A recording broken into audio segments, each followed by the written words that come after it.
Préparation d'une vingtaine de repas lyophilisés pour les jours où les possibilités de ravitaillement ne sont pas possibles. Lundi 15 juillet 2019, 5h40, départ de la gare de Mulhouse pour Hendaye. Coucou petite sœur, Sainte-Catherine de Fierbois, vue du train. Je suis arrivé à 14h35 à Hendaye. Là, j'ai fait un petit détour pour récupérer un petit peu de sable qui va m'accompagner sur mon périple. Ça devient coutumier maintenant. Je ferai la même chose à Bagnoul-sur-Mer, sur la Méditerranée. On ne se refait pas, donc j'ai voulu prendre le GR10 à son début. Donc j'ai longé du côté ouest, bord de mer, afin de venir le prendre ici. Aujourd'hui, 13 km, 3 heures de marche pour une première journée. On peut dire que ça commence sous les meilleurs auspices, puisque j'ai déjà trouvé un lac. Bon, j'ai dû me détourner de 20 minutes de mon circuit, mais en regardant ma topo, je me suis aperçu que je ne trouverais pas une maison d'habitation avant au moins 20 heures ce soir. Il était déjà passé, il était 18 heures. Et puis il fallait absolument de l'eau pour pouvoir camper ce soir. Donc j'ai opté pour le lac. J'ai trouvé un petit ruisseau où j'ai pris de l'eau et puis j'ai pris la précaution de mettre micro-pur dedans. Donc ça va aller. Il me reste de l'eau pour boire aussi. Donc ça m'évitera de boire de l'eau de Javel. Et puis autrement, ce petit lac super, un peu encaissé. Pas évident de trouver un endroit pour mettre la tente, mais j'ai trouvé assez facilement sans avoir besoin de faire le tour, comme c'est des fois le cas. Et puis il faut quand même repartir plus loin parce qu'on ne peut pas la planter. Mais là, impeccable. Donc je me suis lavé, je me suis baigné aussi. Je me suis jamais baigné en rando dans une eau aussi chaude. Il y a des drôles de poissons parce que 2 fois, il y a des bestioles qui ont sauté à côté de moi. Elles m'ont fait ressauter. Là, je sais pas ce que c'est. Ça peut pas être des crocodiles puisque ici, il y en a pas. Vraiment, beaucoup de dénivelé aujourd'hui. Hein. De Hendaye, c'est pas une partie de plaisir. On monte, on redescend en fond de vallée, on remonte et c'est pas facile pour la première journée, surtout avec un sac lesté de 21 kg. Bon, mais le sac est très confortable. J'ai un peu mal sur les hanches, mais ça va s'arranger avec le temps. D'ici 2-3 jours, il n'y aura plus de soucis. Tout va bien, je vais pouvoir bien dormir. Il n'y a pas d'emplacement pour les pêcheurs non plus, donc je pense que je serai tranquille même demain matin. Il y a beaucoup de chevaux qui sont en liberté, enfin qui sont tout seuls au milieu de la pampa. Il y a quelques vaches aussi. On n'est pas bien là, à manger, à boire un petit café, fumer la pipe, tranquille. Il y a des mouches, mais bon, je préfère ça aux moustiques parce que les moustiques... obligé de rentrer dans la tente. Hein. Mon téléphone est branché sur l'Espagne. La frontière, elle est juste au col que je suis passé juste avant. Là.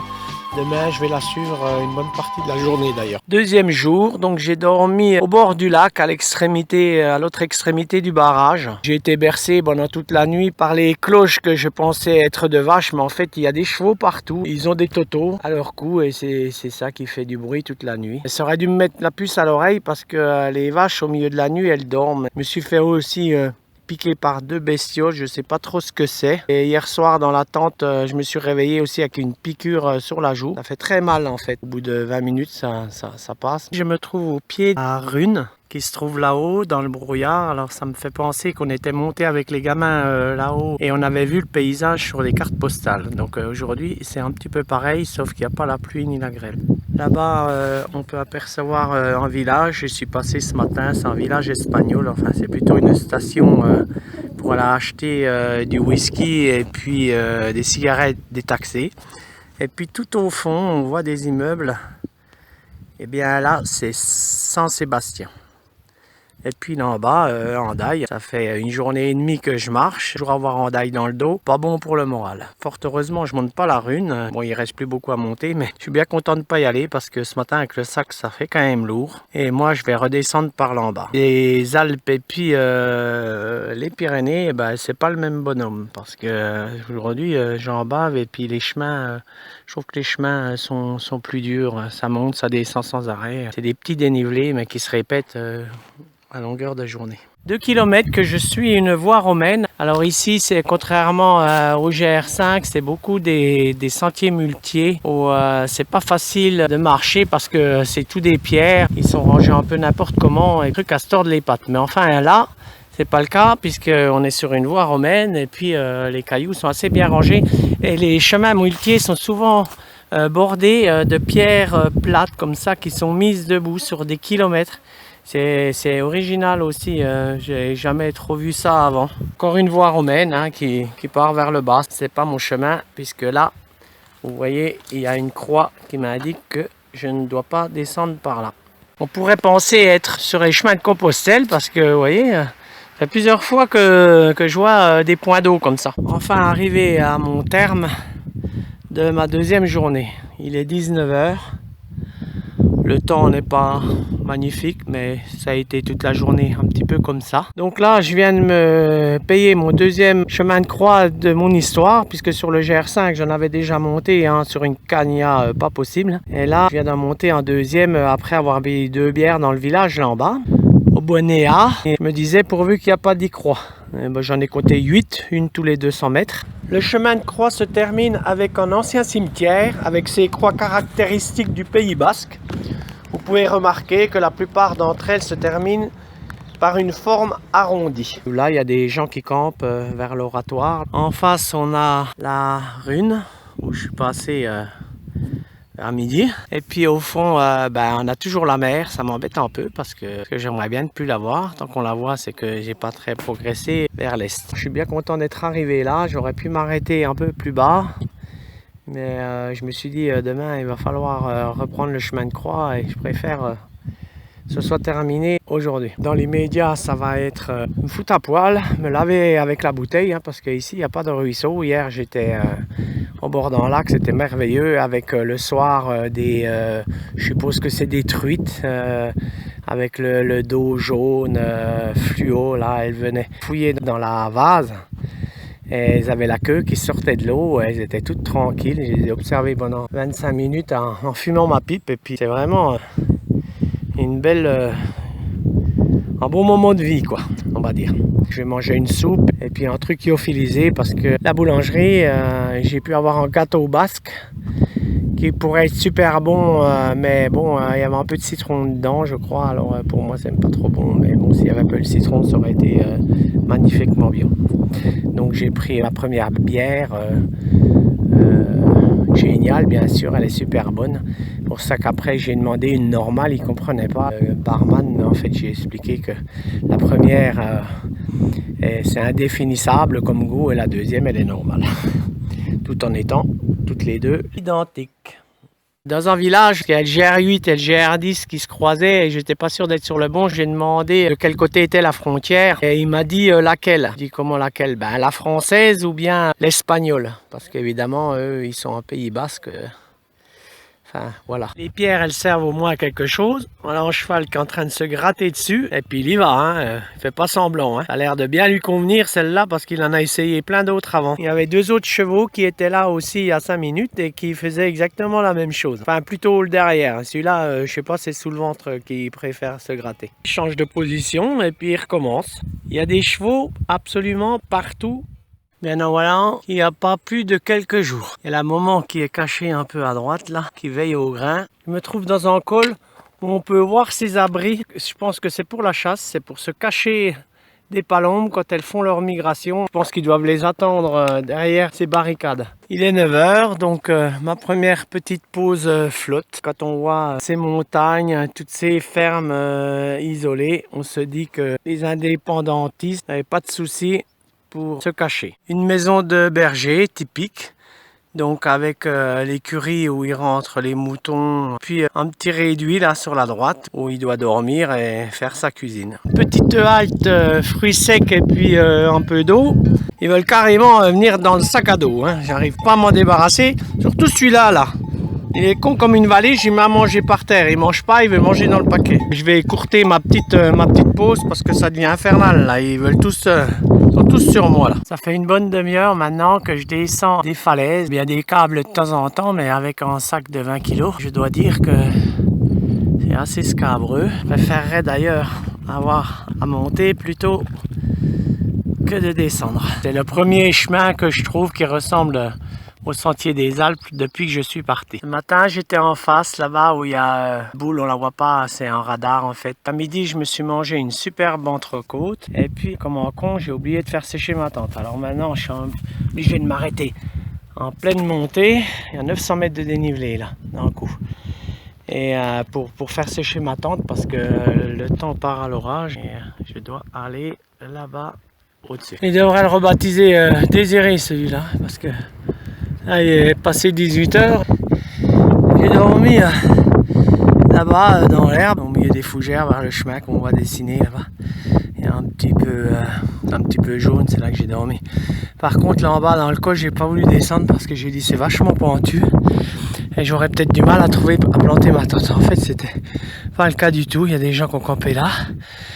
Et il y a des beaux emplacements à l'abri du vent parce que le vent m'a un petit peu gêné cette nuit. Ça a tapé dans la tente, mais bon, la tente est super. C'est une tente de montagne, même si elle a 40 ans.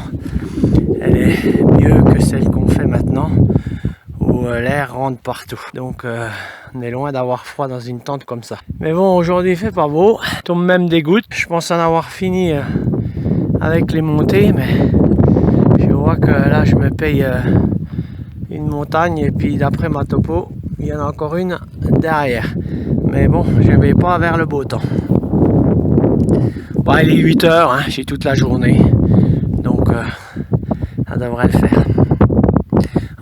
Ça me gratte partout, j'avais des espèces de moucherons ce matin, je sais pas si c'est ça, mais ça me gratte partout, la tête, les jambes, le corps. J'espère que ça va se calmer. Une petite pause boisson, la pluie s'est arrêtée, il y a le soleil qui vient là doucement. Hier soir je me suis arrêté un petit peu au-dessus du col d'Arietta. J'ai bien fait parce que si dans la tête ça allait bien, au niveau des jambes ça suivait plus du tout. Et j'avais un pas incertain. Et depuis hier après-midi, je suis ces falaises. En fait, c'est la frontière. Là, je suis en Espagne. Et puis, s'il me prenait l'envie de m'aventurer dans les falaises, là, eh bien, je serais en France. Ça fait plusieurs jours que j'essaye de prendre les aigles en photo. Et là, j'en ai un beau spécimen. C'est les deux qui sont là-haut qui m'ont interpellé. Parce que j'ai dit, tiens, c'est des drôles de cailloux. Mais en fait, c'est des oiseaux. Vraiment magnifique de voir un aigle comme ça.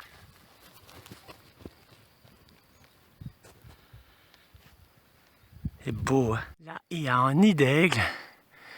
Et les deux oiseaux qu'on voit là, eh bien, c'est deux petits. Incroyable. Tout un paquet de vautours posés sur les rochers. C'est fou, ça. Et voilà qui s'envolent tous l'un après l'autre. Ils vont tous partir parce que je vais passer par là. C'est marrant, hein? Ce paquet de vautours qu'il y a là. Alors ici, c'est Saint-Étienne de Bégorry. Ils font du vin, spécialement du rosé et du blanc. 800 000 hectolitres par an, c'est un petit vignoble. Ça a toute une histoire ce vin-là. Et quand vous regardez là-haut, il y a du vin jusque là-haut. Il est 7 h 15 et j'arrive pas à me lever. J'ai l'impression que mon corps s'est pas reposé cette nuit. Un moustique toute la nuit là qui m'a embêté, là, qui me piquait, qui se promenait, enfin... Pas réussi à m'en débarrasser, il était plus malin que moi, pas trop bien dormi et puis ça m'incite pas à me lever parce que dehors c'est plein de brouillard. Va falloir bouger quand même, hein. Hier une journée galère, arrivé à Saint-Étienne, j'ai bu 2 bières, j'ai mangé un sandwich avec des collègues randonneurs et après 1 kilomètre vertical. Oh là là là, dur. J'avais un tendon qui a commencé à me faire mal. Bon, après, j'ai marché plus doucement et ça avait l'air d'aller. Là, ce matin, je ne le sens pas là quand j'appuie dessus. En haut, il n'y avait plus d'indication sur un sommet. Je suis parti sur un chemin de mouton et j'ai dû contourner des falaises. Et après, je suis descendu tout droit à travers les fougères, les épines. Enfin bon, je me suis griffé, En bas, il y avait un parc de moutons. J'ai dû l'enjamber. Il y avait des fils de ronces. Je me suis planté une pointe dans la paume. J'ai accroché mon short. Enfin, je suis repassé de l'autre côté sans tomber. Je me demande comment j'ai fait. Et puis, je suis arrivé sur le chemin de Compostelle qui arrive à Saint-Jean-Pied-de-Port, que j'ai traversé à 19 h et bivouac à 20 h. Et puis, autrement, j'ai mangé. Je me suis lavé à la bouteille. Et puis, j'ai couché, il devait être 22 h. Donc, voilà, une heure correcte. Donc là, Dur pour se lever quand on voit le brouillard dehors. Enfin, c'est mieux que la pluie. Mais bon, on va bouger, hein, on va bouger. À tout malheur, quelque chose est bon, hein, parce que dans mon histoire, il y avait un descendant, j'ai vu une colonie de vautours, donc j'ai pris bien mon temps pour les filmer, s'envoler, et finalement, il en restait plus que deux, ces deux petits qui étaient dans un nid. Donc je les ai contournés pour pas les effrayer, qu'ils n'aillent pas tomber en bas de la falaise. Après, j'ai retrouvé mes collègues en bas, qui arrivaient par le bon chemin, qui avaient eu aussi des difficultés à le trouver. Et puis, on a rebu de nouveau 2 bières. La traversée du Saint-Jean-Pied-de-Port, c'est un petit peu rigolo parce qu'il y a beaucoup de marcheurs, il y a beaucoup de gens qui font le Compostelle et on les reconnaît tout de suite parce qu'ils sont tous chaussés de claquettes de plage. Et quand ils vous voient arriver avec votre gros sac là, ils ont l'impression de vous prendre pour un zombie. Voilà, j'ai retrouvé le GR10. Les éleveurs du Pays Basque pourraient donner la main à ceux de Lorraine. Ils font disparaître les indications. Et pour faire chier, je pense, parce que c'est pas le peu d'herbe qu'on foule là que ça doit les déranger, vu les hectares que disposent les moutons. Enfin bref, je vais quand même retrouver le chemin. Je suis arrivé au point culminant de ma journée, 1500 mètres, démarré quasiment zéro, une vue à 360 degrés. Avec l'altitude qui se fait sentir maintenant, on a du mal à respirer quand même quand on est sous l'effort. Et puis le problème, c'est que j'aurais bien campé là, mais il me faut absolument de l'eau, sinon demain matin je serai complètement déshydraté. Il me reste pas assez d'eau pour passer la soirée et la nuit. C'est joli les chevaux comme ça là sur la crête. Donc moi, il faut que je redescende là en bas. Et là en bas, il y a des forêts. Alors qui dit forêt, dit certainement des coulées de flotte.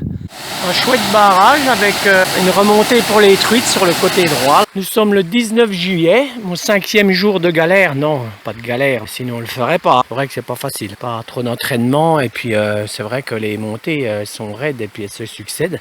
Donc là j'ai trouvé un bel endroit, il est 19h30, un petit peu tard pour bivouaquer. Allez, je suis allé boire une bière un peu plus bas, mais ils allaient fermer. J'ai pas eu le temps de charger mon téléphone et ma batterie. J'ai déjà préparé un petit peu pour faire du feu en remontant. Là j'ai piqué des bouts de bois, il y en avait aussi là. Je vais me faire un petit feu ce soir avec ma petite pipe. C'est dommage qu'on n'a pas 2-3 patates. La prochaine fois Jean-Luc il m'en amènera. Et on fera un joli feu de camp. Maintenant je vais aller bosser un peu, hein. Je vais m'occuper de mon corps. Aujourd'hui il était cool, il m'a pas fait mal nulle part, donc c'est très bien. Mais il faut quand même prendre soin de lui. Et je marche à pieds nus et il y a des chardons et ça fait pas du bien. Mais bon, ça aussi il faudrait que je fasse attention. Ma lessive est faite. Vous pouvez voir que ça tient avec des petits mousquetons. En mousqueton comme ça pèse 4 grammes. Une pince à linge, 11 grammes. Donc il n'y a pas photo. Donc voilà, c'est une petite invention que je ferai peut-être breveter un jour. Ça tient super bien sur le sac. Avec des pinces à linge, ça ne tiendrait pas du tout.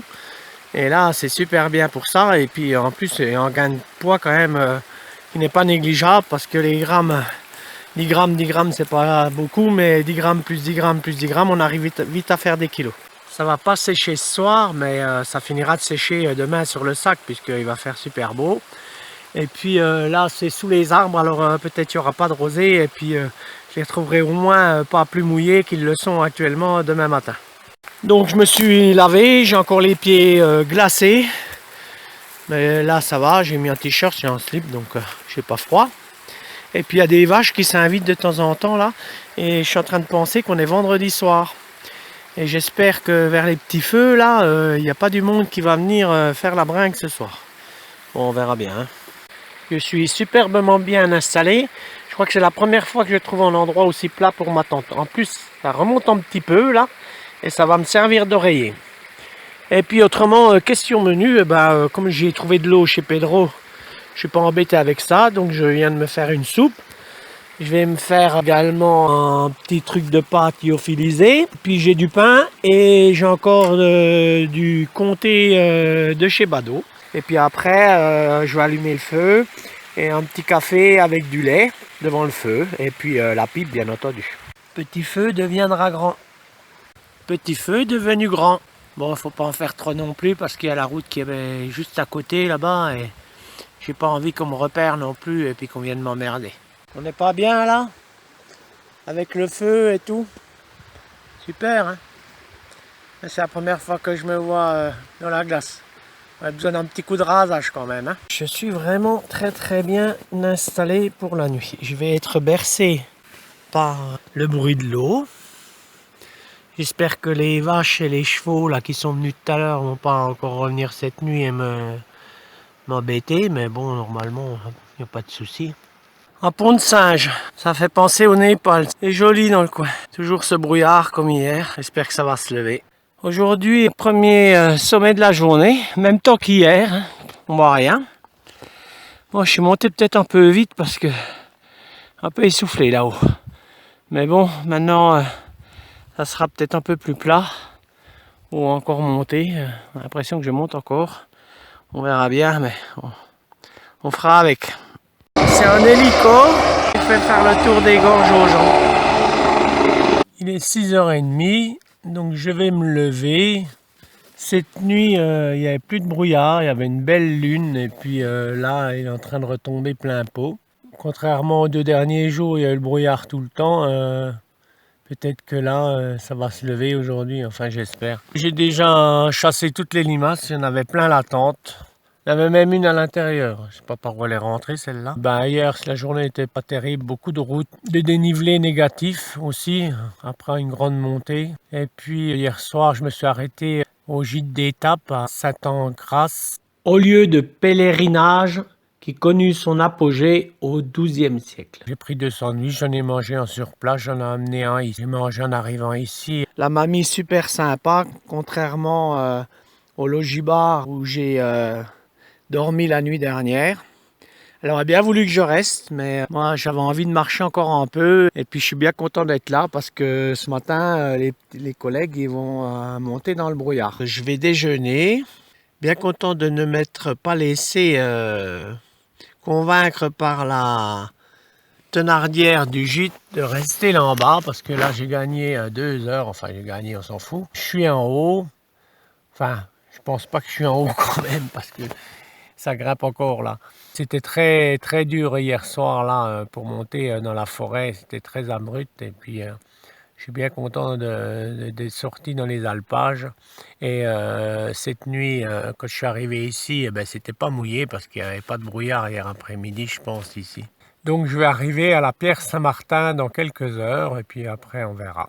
Une petite semaine de passé avec 193 km. Un petit peu dur du fait que j'ai pas la condition physique, mais ça va venir. Et puis après 2 jours de brouillard, là ce matin là-haut c'est le beau temps. Ça va faire du bien parce que là je viens de me rhabiller avec mes habits d'hier. Je suis monté de la vallée là, donc on arrive ici, on est complètement trempé. Et puis évidemment avec l'humidité, il n'y a rien qui sèche. Hein.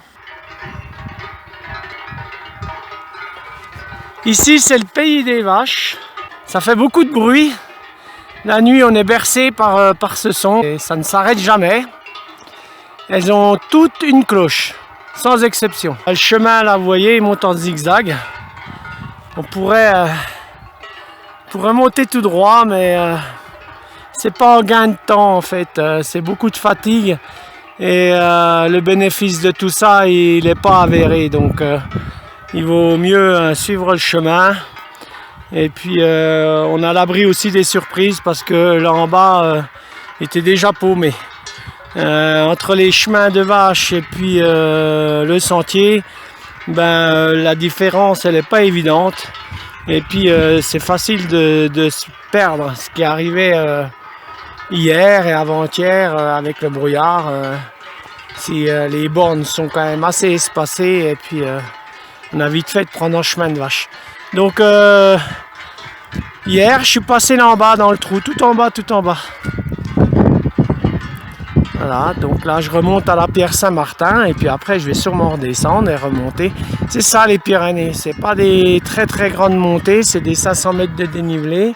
Pas comme dans les Alpes, on en a 1000 voire plus, mais on fait que ça, monter et descendre. La Pierre Saint-Martin, située à 1650 mètres d'altitude, au lieu du ski dans les Pyrénées. Ici, on assiste à la traite des brebis. Marc est en train de traire ses brebis. Il en trait 215 à peu près. Là, on arrive à faire beaucoup de lait. Une grosse production. Parce que le lait avec le fourrage à la maison, c'est une chose, mais on doit produire en bas. On a investi, alors on doit payer les investissements sur l'année. Donc il faut avoir produit plus qu'avant. Et donc là chacun on a une mensualité. Donc on produit une grosse quantité en bas. Et ici, c'est un peu l'argent pour nous à la fin. À la fin, c'est le droit de continuer pour l'année d'après, quoi. C'est au tour des chèvres de venir se faire traire. Donc les voilà qui arrivent tranquillement, toutes seules. Elles connaissent l'heure de la traite. Pas évident de trouver son chemin là au milieu.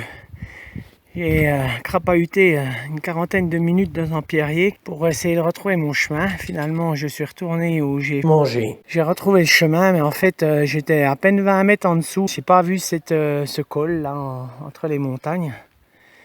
Et c'est vrai que le parcours a complètement changé cet après-midi. On est passé d'un environnement d'alpage à un environnement plutôt lunaire. Il devait y avoir un ancien glacier ici il y a longtemps. Et puis là, il y a des Allemands qui essayent de descendre avec leur vélo. Ben, c'est pas évident. Hein. Mais bon, c'est le seul passage un peu difficile. Après, ça ira pour eux, mais ils vont pas pouvoir beaucoup rouler. Hein. Je pense qu'ils vont être beaucoup avec le vélo à côté sans pouvoir monter dessus. Donc apparemment, je vais par là-bas. On voit encore ici et là quelques taches de neige. Et c'est vraiment que c'est très joli, mais c'est très physique aussi. Je remonte au col d'Aïous par le chemin de la Mature, surplombant les gorges de l'enfer. C'est encore à 10 km d'ici, j'y arriverai vers 21 h je pense. Il fait une chaleur à crever, mais il y a un peu d'air. Et puis là, c'est un super chemin muletier qui a été taillé dans la roche. Et puis au fond, les gorges, c'est vraiment magnifique. Et là en bas, il y a un beau fort aussi. Le fort du Portalet, où le maréchal Pétain fut détenu après la guerre.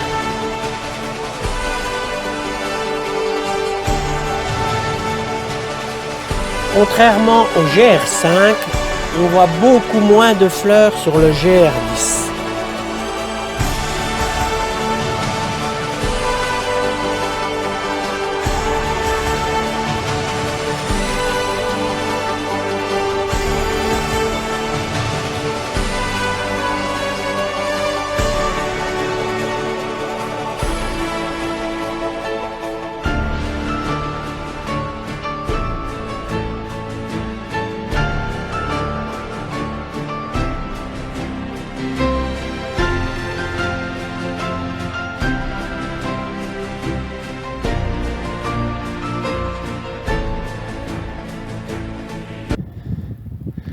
Enfin arrivé au col d'Aïous. 1600 mètres de dénivelé, ou 1700, je sais plus. Parti à 13 h de là en bas, il est 18 h. J'ai encore 1 kilomètre là de descente et je vais aller camper au bord du lac qui se trouve là en dessous. C'est joli là-haut, mais c'est pas facile parce que quand on est dans l'effort physique à 2000 mètres, on sent quand même un problème de respiration. Voilà le lac où je vais dormir ce soir. Mais il faut que je trouve de l'eau d'abord. Je crois qu'il y a un refuge sur la droite là. Donc je vais y aller pour avoir de l'eau ou voir après, je sais pas. Je suis installé pour mon 9e bivouac On est mardi aujourd'hui. Super, hein, je suis au bord d'un lac. Je me suis mis un petit peu à l'écart parce que moi j'aime bien me baigner et puis me laver. Donc je suis à poil. Et puis vous voyez là, c'est la Côte d'Azur. Donc pour le moment, je suis passé au refuge qui se trouve là-haut pour prendre de l'eau. Et puis acheter une bière. Je suis lavé, je suis tout propre. Ça sèche un peu les affaires. Dans la tente, c'est encore le Capharnaüm, hein, mais bon... on verra ça plus tard, on profite du soleil pour le moment. Là, je bois ma petite bière, je fume ma pipe et puis je mange des pommes séchées. C'est vraiment l'idéal, les pommes séchées, parce que dans un petit paquet, il y a énormément de pommes. Donc quand vous en mangez une vingtaine de quartiers, vous allez manger une pomme. Et ça pèse rien du tout. Qui a dit qu'il n'y avait plus d'eau? Là, ça descend bien.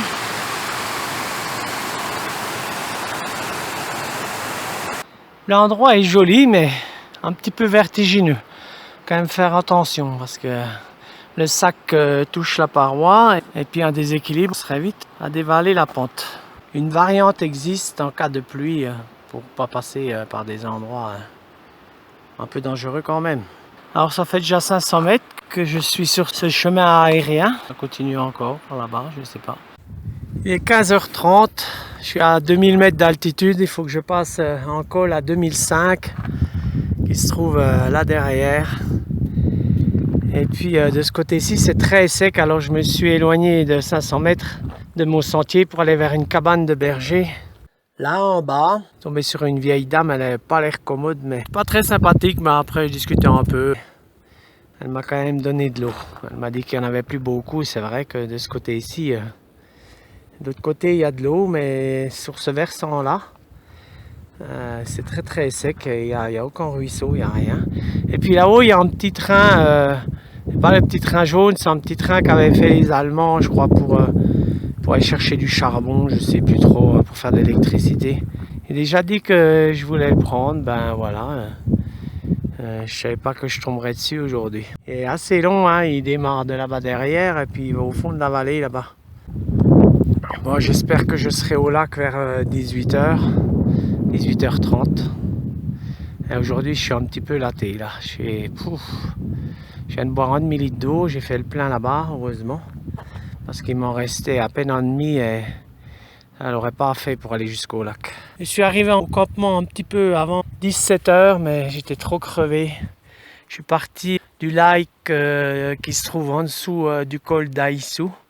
Donc on descend toute la vallée, à peu près 1000 mètres.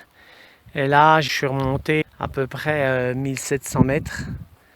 Et puis je suis pas au bout parce qu'il faut encore monter là-haut. Et là derrière, après, ça monte en pente douce. Et après, il faut redescendre 500 mètres de dénivelé pour atteindre le lac où j'avais projeté d'y passer la nuit. Mais arrivé ici, j'avançais plus. J'avais mal à la tête. Et puis j'aurais pu continuer avec l'agnac, mais quoi bon, si c'est après pour le payer demain, bon demain ça devra aller. Je vais finir demain les Pyrénées occidentales. Donc je vais arriver à Aïssou demain soir. Et puis là il y a des moutons qui s'invitent, là j'en avais encore pas vu aujourd'hui. Et voilà, ils vont venir boire à mon avis. Donc là il y a un petit ruisseau, c'est parfait pour se laver. Puis pour laver les affaires, bon elle est froide. Hein. Et contrairement à l'autre jour, j'ai pas laissé mes pieds dans l'eau pendant que je lavais mon linge, ça me prend quand même un quart d'heure, 20 minutes. Alors je me suis fabriqué une petite cuvette de façon à pouvoir laver un peu. Et puis après j'ai sorti mes pieds de l'eau et puis je les lavé comme ça. Alors on dit qu'on risque rien avec l'eau, c'est vrai, hein, là elle prend sa source 50 mètres là plus haut. Mais il y a quand même des animaux morts. Parce qu'en lavant mon t-shirt est sorti une limace morte du fond de ma cuvette. Enfin bon, ça m'empêchera pas de boire l'eau ce soir quand même. Et puis avec ma corde à linge ou ma corde à nœud, je sais pas comment il faut l'appeler, là contre les cailloux qui sont chauds et le soleil qui tape, eh ben, il y a de fortes chances que ce soir mes affaires seront sèches et j'aurai pas besoin de les pendre sur le sac demain matin. J'ai assez bien dormi cette nuit, il y avait un peu de vent.